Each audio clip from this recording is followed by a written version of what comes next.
Jetzt abrutschen wäre schon eher suboptimal. Oh mein Gott, ich mache das wirklich. Scheiße. Oh, warum wackelt das jetzt so? Stopp. Bevor jetzt die ersten wieder schreiben. Das ist viel zu gefährlich. Du darfst niemals unvorbereitet an den Berg. Du bist ein schlechtes Vorbild. Ganz locker durch die Hose atmen. Ja, ich bin noch nie einen Klettersteig gegangen, aber ich habe sehr viel Bergerfahrung. Ich war nicht alleine unterwegs und ich habe mich gründlich darauf vorbereitet. Wenn ihr keine Bergerfahrung habt, geht auf keinen Fall los, holt euch Klettersteigset und rennt an den ersten Klettersteig. Davon würde ich strikt abraten. So, wenn ihr jetzt trotzdem Bock auf das Video habt, dann kann ich nur sagen, Film ab.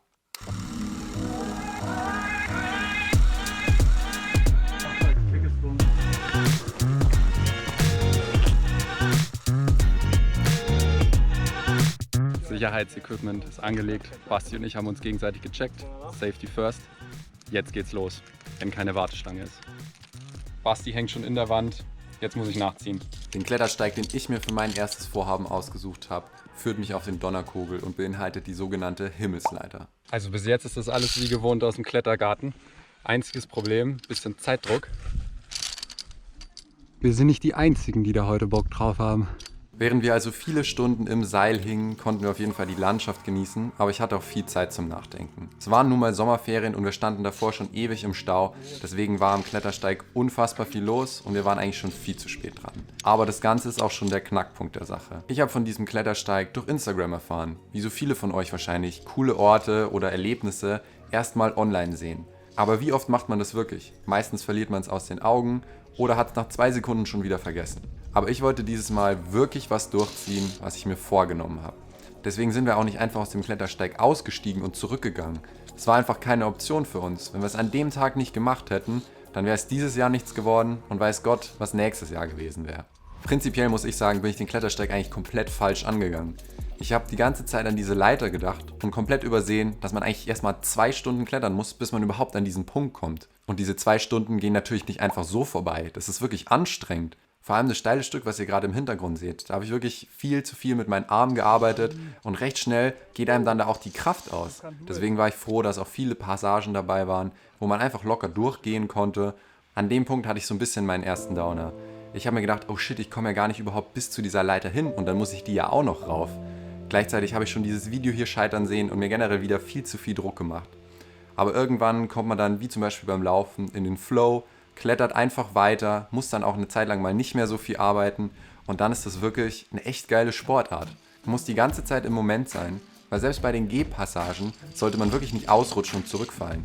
Ja, man hat diese Sicherung, aber die greift nur im äußersten Notfall. Das ist nicht wie beim Klettern, wo man sich mal reinfallen lässt und dann wieder abseilt.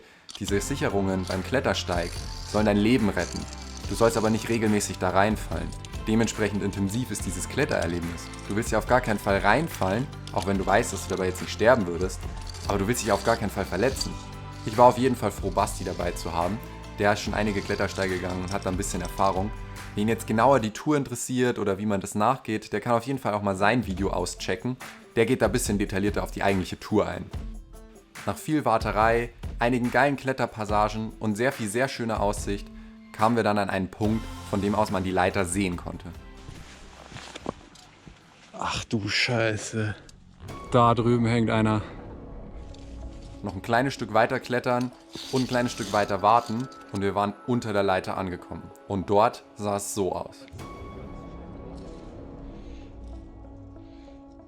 Als wir da unter der Leiter standen, hatte ich einen absolut absurden Gedanken.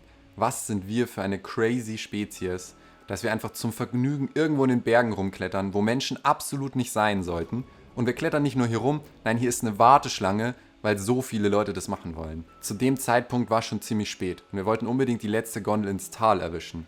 Deswegen habe ich überhaupt nicht mehr über die Leiter nachgedacht, sondern nur noch mit Basti argumentiert, wie filmen wir das jetzt am besten, wer geht als erstes, wer fliegt Drohne, welche Kameras brauchst du. Und ich habe überhaupt nicht drüber nachgedacht, wie es wirklich sein wird, wenn ich auf der Leiter bin. Wir haben uns dann entschieden, dass Basti als erstes über die Leiter geht, also bin ich in Position gegangen, habe die Drohne gestartet und bin losgeflogen. Das Ganze musste dann wirklich schnell gehen, ich habe grottenschlechte Aufnahmen gemacht und auf einmal stand Basti komplett geflasht schon wieder vor mir. Hat ordentlich geknallt, kann ich wirklich nicht anders sagen. Also bin ich in Position geklettert und mir ist zum ersten Mal in den Sinn gekommen, oh shit, jetzt musst du ja über diese Leiter gehen. Und dann kam mir zum ersten Mal Gedanken so, hä, was ist, wenn du das nicht schaffst? Was ist, wenn du abrutscht, dich blamierst, dich nicht traust? Ich weiß ja nicht, wie ich in so Situationen reagiere. Ich habe normalerweise keine Probleme mit so Situationen. Aber als ich da stand und hochgeschaut habe, wurde ich wirklich nervös. Und ich glaube, das kann man auch so ein bisschen an meinem Gesichtsausdruck erkennen. Oh, here goes nothing.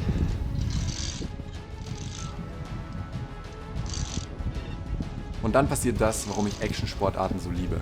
Man kann nur an die nächste Sekunde denken und seinen nächsten Handgriff, weil für alles andere ist gar keine Zeit und du möchtest auf gar keinen Fall einen Fehler machen. Und so habe ich meine ersten Schritte auf der Leiter gemacht. Und es ist einfach ein absurdes Gefühl. Ich habe mich gar nicht großartig umgeschaut, ich habe nur nach unten geschaut, um einen Schritt nach den anderen zu machen. Erstaunlicherweise hat mir die Höhe da gar nicht so viel ausgemacht. Was mir sehr wohl was ausgemacht hat, war das Umhängen. Warum wackelt das jetzt so? Es sind immer wieder Zwischenstücke, bei denen man sein Klettersteigset weiterhängt, um an diesem Abschnitt wieder gesichert zu sein. Und dazu musst du eine Hand von der Leiter nehmen. Es wackelt aber unfassbar, weil auch andere Leute auf dieser Leiter sind. Aber ich habe mich mit den Knien auf eine Stufe abgestützt und mich umgehängt und einfach immer Schritt für Schritt weitergehangelt. Oh mein Gott, ich mach das wirklich. Scheiße. Das Adrenalinlevel ist aber einfach so hoch und das, obwohl man ja eigentlich nur eine Leiter hochklettert, wäre das irgendwie auf ein Hausdach, dann wird niemand so einen Aufwand machen.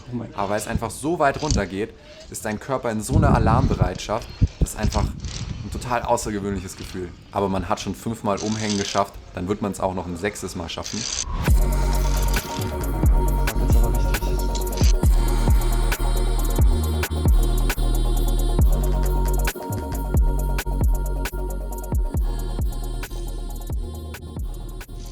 Und während ich im Hintergrund den Ausstieg runterkletter, sind mir ein paar Gedanken gekommen.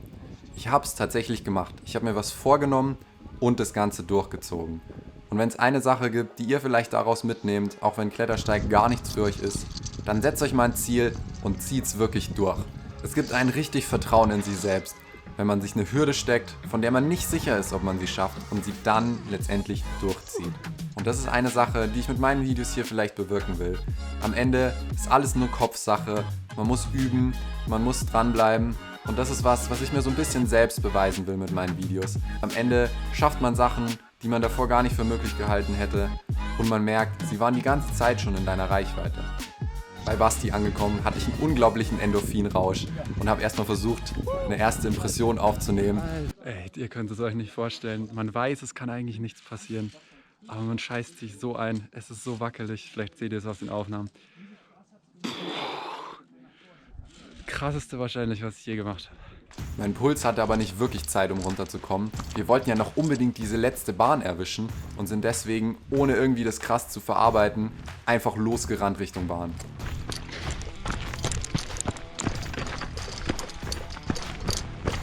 Leider haben wir die um 10 Minuten verpasst und mussten noch zum Auto laufen. Und letztendlich hat diese ganze Aktion 16 Stunden gedauert, nur um 16 Minuten diese Leiter hochzuklettern. Und trotzdem würde ich behaupten, es war es absolut wert. Ja, wir haben es geschafft. Da oben waren wir vor viel zu kurzer Zeit noch. Aber jetzt haben wir es geschafft. Und so schnell konnte ich die Himmelsleiter von meiner persönlichen To-Do-Liste streichen.